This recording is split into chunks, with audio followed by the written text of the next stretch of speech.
वो किसी के पास नहीं जाते, नहीं जाना मुझे बिल्कुल भी, पापा के बारे में एक शब्द मत बोलना, बता रही हूँ बाबा के बारे में कुछ नहीं सुनूंगी, ये हालत उनके। पागल जाते बस बाबा का नाम लेते, वो शाप करके अपनी बीवी को पिलाने लगे, मारने लगकर, बहुत पागल हो गए, होश नहीं था कुछ भी। चले जाते थे घर से 3-3 महीने, पता नहीं कहाँ रहते थे। तो मैं ऐसा था, मेरी उससे शादी हुई थी, तो उसपे ना मैं उसको देखता था, रात में जहाँ से हम सो रहे होते थे, वो ना हंसने लगती थी, कभी कभी रोने लगती थी कभी। हाँ तो भाई दोस्तों, कैसे आप सब। तो भाई आप सबका स्वागत है पवन भाई हॉरर शो पे। और भाई आज का पॉडकास्ट जो होने वाला है वो बहुत ही खतरनाक और भाई मस्त होने वाला है, क्योंकि आज अपन बात करेंगे जिन्नात, भूत, प्रेत के बारे में। और भाई आज जो हमारे गेस्ट है वो काफी एक्सपीरियंस्ड है, और बचपन से लेके अभी तक उनकी एज को देख के आप लोग सोचेंगे भाई इतने मतलब कम एज में इनको इस चीज का कैसे एक्सपीरियंस है। तो भाई उनकी फैमिली बैकग्राउंड ऐसा है कि वो स्टार्टिंग से मतलब बचपन से ही इन चीजों में रहे हैं। तो ज्यादा देर ना करते हैं, मिलवाते अपने गेस्ट से। तो आज हमारे साथ हैं चांद मोहम्मद भाई, जो पेशे से भाई प्रोफेशनली एक आर्टिस्ट भी हैं और एक एक्टर भी हैं, और भाई फिल्म मेकिंग लाइन से जुड़े हुए हैं। तो भाई इनका इस चीज में इंटरेस्ट कैसे है वो इन्हीं से जानते हैं। तो चांद मोहम्मद भाई, आपका बहुत बहुत वेलकम हमारे शो पे। शुक्रिया भाई। तो भाई आप अपने बारे में थोड़ा जनता को बताएं कि भाई आप करते क्या है और आप प्रोफेशनली क्या है। जी, एक्चुअली हमारी जो फैमिली है एक मुस्लिम फैमिली है, और हम लोग अलीगढ़ से बिलोंग करते हैं, यूपी। तो उस एरिया में, जिस एरिया में मैं रहता था ना, वहाँ पर हमारी जो फैमिली बैकग्राउंड था ना, वहाँ पर हमारे जो चचा ताऊ थे वो इस चीजों में इन्वॉल्व थे कि लोगों की मदद करना, भूत भगाना, या उनके ऊपर कोई असर है, या किसी पे नजर लगी है, या किसी ने बंदिश कर दी कारोबार पर, ये चीज वो हेल्प करते थे।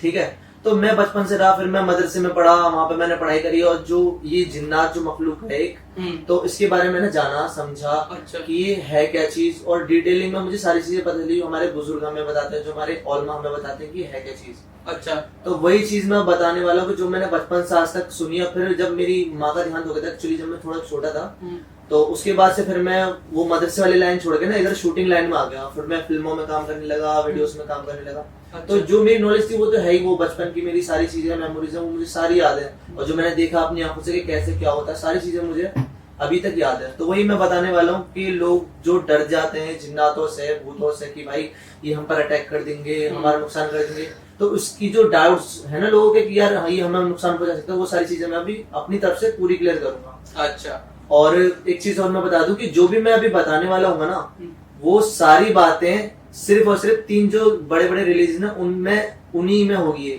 जो इब्राहिम रिलीजन है, 3 धर्म है उसमें, एक इस्लाम, मुस्लिम, और एक क्रिश्चियन, और एक यहूदी। और जो बात है ना वो तीनों धर्मों में आपको मिलेंगी। आप चाहो तो उसको सर्च कर सकते हो, जो मैं बोलूंगा वो इन्हीं धर्मों के आधार पर बोलूंगा। मतलब सेम टू सेम उनमें तीनों में हाँ, एक ही चीज है, एक ही चीज है सारी। ठीक है।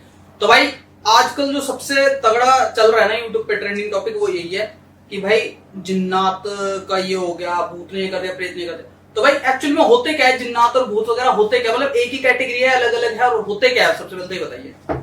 देखिए, वैसे जो ये जिन की जो कैटेगरी है ना, ये कोई अलग चीज नहीं है। ये एक आपको मैं बता दूं कि अल्लाह तबारक व तआला ने हम इंसान के इस दुनिया में आने से पहले जिन्नातों को यहाँ पर उतारा था। उसने 3 मखलूक ऐसी बनाई है। वैसे तो ये सारी मखलूक उसी ने बनाई है। मखलूक का मतलब होता है ये जिन चीजों के अंदर जान है, जैसे पेड़ पौधे, मछलियां, जानवर, सारी ये मखलूक में आ जाती है। अच्छा। इनमें सिर्फ 3 मखलूक ऐसे जिनके अंदर दिमाग है। पहली है फरिश्ते, यानी कि एंजल, जिनको अल्लाह ताला ने नूर से बनाया। अच्छा। दूसरी है ये जिन, जिसको अल्लाह ताला ने बगैर धुएं वाली आग से बनाया, ऐसी आग जिसका धुआं नहीं उठता। और तीसरी चीज है हम इंसान, जिसको अल्लाह ताला ने मिट्टी से बनाया। अच्छा। ठीक है। और अल्लाह ताला ने इन तीनों मखलूकात में सबसे ज्यादा अशरफल मखलूकात, यानी सबसे ज्यादा ऊपर अपर रखा ना, वो हम इंसानों को रखा है, हालांकि हम मिट्टी से बने। अच्छा।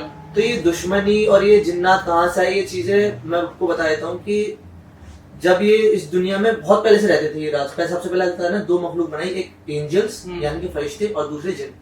फरिश्ते जो आसमानों पर रहा करते थे, उनमें अल्लाह ताला ने उनका जोड़ा नहीं बनाया। अच्छा। यानी कि ना वो शादी कर सकते, ना वो बच्चे पैदा कर सकते, और उनको आजादी नहीं है अपनी मर्जी से कुछ भी करने की। अच्छा। वो सिर्फ अल्लाह ताला की इबादत करते हैं। जिन्नातों को अल्लाह ताला ने दुनिया में भेजा, उनका जोड़ा बना के भेजा, मर्द और औरत, और वो बच्चे भी पैदा कर सकते हैं। उनको आजादी दी कि तुम जो चाहो वो करो, लेकिन तुम्हें ऊपर आने के बाद हिसाब देना पड़ेगा, तुमने अच्छा करा या बुरा करा, जैसे आज हमारे इंसानों के साथ में। ठीक है। अच्छा। तो जिन्नातों का हिसाब किताब उनका रखा जाएगा उनका। तो जो जिन्नात थे वो स्टार्टिंग में जब यहाँ पर उतारा, तो पहले एक जिन औरत और एक मर्द को उतारा।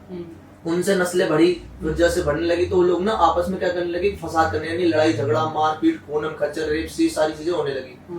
ठीक है, तो अल्लाह ताला को इतना गुस्सा है कि मैंने तुम्हें यहाँ पे प्यार मोहब्बत से रहने के लिए भेजा था कि तुमने क्या करा, यहाँ फसाद मचा दिया। ठीक है, तो अल्लाह ताला ने फरिश्तों की एक जमात भेजी इनसे जंग करने के लिए कि अब मैं इनको हटाऊंगा, इनकी जगह पे यानी कि इंसानों को भेजूंगा, यानी कि हमें। तो अल्लाह ताला ने जब उनको फरिश्तों को यहाँ पे भेजा तो इनके बीच सबसे पहली जो दुनिया की सबसे पहली सिविल वॉर हुई थी ना, वो इन्हीं दोनों में हुई थी, फरिश्तों में, एंजल्स में और जिन्नातों में। तो ये जो फरिश्ते थे ना, ये जिन्नातों पर भारी पड़ गए और इन्होंने क्या करा, इनको खदेड़ दिया, बहुत सारों को कत्ल कर दिया, कुछ पहाड़ों में भाग गए, कुछ समुद्र में भाग गए। ठीक है, तो कुछ छुप गए। तो उन्हीं जिन्नातों में जो सबसे पहला मर्द और औरत यानी कि जो उनका सरदार था, जो जिन्नातों सरदार था ना, उसकी जो शक्ल सूरत थी वो शेर की तरह थी, और जो उसकी बीवी थी उसकी शक्ल सूरत हिरन की तरह थी। उसके पोते का बेटा था एक इब्लीस, जिसका नाम पहले इब्लीस नहीं था, वो एक जिन्नी था, नॉर्मल एक बच्चा था, तो वो छोटा बच्चा था। तो कुछ जिन्नातों को जो फरिश्ते होते ना, वो कैद करके आसमानों पर ले गए अल्लाह ताला के पास। ठीक है, तो वो इब्लीस जो था वो छोटा ही था। तो अल्लाह ताला ने कहा कि ये छोटा बच्चा है, इसकी परवरिश करो और इसको इल्म सिखाओ और इसको एक अच्छा और नेक मतलब नॉलेज दो उसको नॉलेज दो। फिर जब इब्लीस धीरे धीरे बड़ा होने लगा, इब्लीस जिसको शैतान कहते हैं, सबसे बड़ा शैतान हुआ है, वो जो सबसे बड़ा जिन्नात था ना, उसके पोते का बेटा है। तो जब वो धीरे धीरे बड़ा होने लगा तो उसकी नॉलेज और उसकी इबादत करना इतना था कि कुछ ही हजार सालों में उसने सब पे मतलब रूल करना चालू कर दिया। अच्छा, यानी कि वो इतना आलिम हो गया कि जो सबसे बड़े 4 फरिश्ते अल्लाह ताला के, हजरत जिब्राइल अलैहिस्सलाम, मुसलमानों को पता होगा, इज़राइल अलैहिस्सलाम, मीकाईल अलैहिस्सलाम और इस्राफिल अलैहिस्सलाम, उन चारों से भी ऊपर पहुंच गया वो। अच्छा, मतलब सबसे टॉप पे वो चला गया, पहुंच गया, इतना कि वो 6000 साल तक जन्नत का खजांची रहा, हूरें उसको झूला झुलाती थी, और जो फरिश्ते होते थे ना, वो उसके पीछे नमाज पढ़ा करते थे। इतना टॉप पर पहुंच गया और उसने ऐसी इबादत करी ना, इस जमीन और इस आसमान पे ऐसी कोई जगह नहीं है जहां उसने सजदा न करा हो। अच्छा, इतने टॉप का, इतना ज्ञानी, उसके टक्कर कोई नहीं था। वाकई में सच है कि उससे ज्यादा अक्लमंद, होशियार और इबादत गुज़ार कोई भी नहीं था उसके टक्कर का, इस लेवल पहुंच गया। मतलब जैसे हमारे हिंदूज में मैं बता जाऊंगा, हिंदूज में क्या था, मतलब अभी तक जो बोला गया सबसे बड़ा विद्वान रावण को बोला गया कि रावण जैसा मतलब ज्ञानी ध्यानी ब्राह्मण उसके जैसा कोई नहीं था। मतलब हर चीज में वो टॉप पे ही था। उसने बहुत सारी जंगें भी जीती और किसी में हारा नहीं था, बस एक राम जी ने उसको मतलब मारा था। तो मतलब उसी टाइप का होगा वो कि भाई जब सबसे टॉप पे ही था, टॉप का। हाँ। सबसे टॉप का। और इसको शैतान कहते हैं। जैसे अब इस दुनिया में भगवान की पूजा होती है ना, शैतान की पूजा करते हैं कुछ लोग, आपको जानकर हैरानी होगी, उसका मंदिर भी है और उसकी पूजा भी होती है बाकायदा, और उसका रिचुअल जो उसने बताया वो सब होता है, उसकी भी पूजा होती है। शैतान के कुछ लोग हैं, तो वही वो इब्लीस है।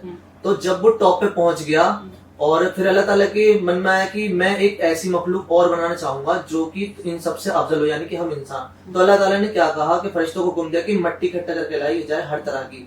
तो फरिश्तों ने मट्टी लाकर इकट्ठा करी और अल्लाह ताला ने उसका एक पुतला बनाया इंसान का, जिसको कहते हैं एडम। इब्राहिमिक रिलीजन में और ईसाई में उसको उनको एडम कहते हैं और मुसलमान में आदम अलैहिस्सलाम कहते हैं। ठीक है, उनका पुतला बनाया। जब तक उसमें जान नहीं डाली थी उनमें, तो फरिश्ते लोग देखते थे तो सोचते थे, हैरान थे कि यार ये मिट्टी का पुतला है, ये हमसे अफसर कैसे हो सकता है यार, हम इतने फरिश्ते हैं। लेकिन कोई कुछ नहीं करता था। लेकिन सबसे ज्यादा जो जलता था वो इब्लीस जलता था। वो सोचता कि यार मैं इतना पावरफुल हूँ, इतना ऊपर तक पहुंच गया, मैं इतना ज्ञानी, ये इंसान मेरा मुकाबला करेगा, मुझसे बड़ा बनेगा ये। तो वो बहुत ज्यादा जलने लगा इंसानों से। अच्छा। तो उसकी शैतान की और हमारी दुश्मनी तो वहीं से चालू है। ठीक है, फिर जब आदम अलैहिस्सलाम को अल्लाह ताला ने बना दिया, उनके अंदर जान डाल दी, तो सारे फरिश्तों को अल्लाह ताला ने हुक्म दिया कि इसके सामने सजदा करो, यानी कि सर झुकाओ। तो सारे फरिश्तों ने आदम अलैहिस्सलाम के सामने सजदा कर दिया, मतलब इंसानों के सामने। हाँ, सजदा कर दिया इंसान के सामने। तो उनको अल्लाह ताला को बताना कि ये इंसान सबसे टॉप पर है, तुमसे भी ज्यादा।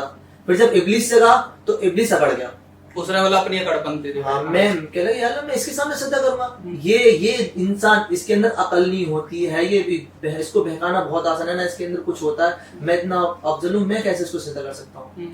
तो अल्लाह ताला को इतना गुस्सा आया, उसने ये तो देख लिया कि हाँ ये कमजोर है, लेकिन उसने ये देखा हुक्म कौन दे रहा है। तो उसने कहा कि मैं सजदा नहीं करूंगा।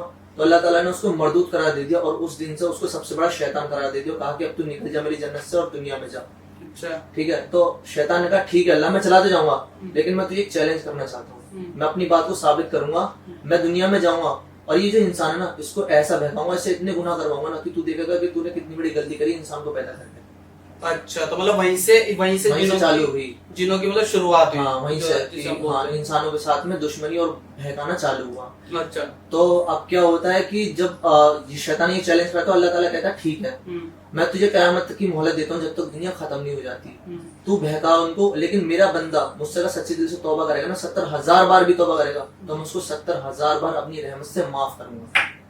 अच्छा। इसलिए कहते हैं कि अल्लाह ताला एक माँ जितना प्यार करते हैं अपने बच्चे से 70 माओं से ज्यादा प्यार करता है, इसलिए 70,000 बार भी हमें माफ करेगा। लेकिन हम गलती ना करें, हम जो गलती करते हैं ना शैतान के बहकावे में कहते हैं करते हैं। तो ये तो है जिन्नातों की शुरुआत की, वो दुनिया में आया और वो हमसे बुरे काम कराता है, वो हमारा अच्छा नहीं चाहता है, वो सिर्फ हमें तकलीफ देना चाहता है, परेशान रखना चाहता है। जितनी भी लड़ाइयाँ खून मर्डर होते हैं ना, ज्यादातर में उसका ही वो खुद कुछ नहीं कर रहा था, वो खाली इंसान के दिमाग में वसवसे डालता है, कहता है कि ऐसे कर ले, इस लड़की को छेड़ दे, इसका मर्डर कर दे, इससे पहले छीन ले, इसका चुरा ले, ये चीज पड़ी इसको उठा ले। तो वो सिर्फ दिमाग में डालता है, करता है इंसान खुद है, वो नहीं करवाता, वो सिर्फ इन चीजों को इंसान के दिमाग में डालता है, मतलब एक हद तक इस हद तक डाल देता कि बंदा मजबूर हो जाता है। मजबूर हो जाता है। हाँ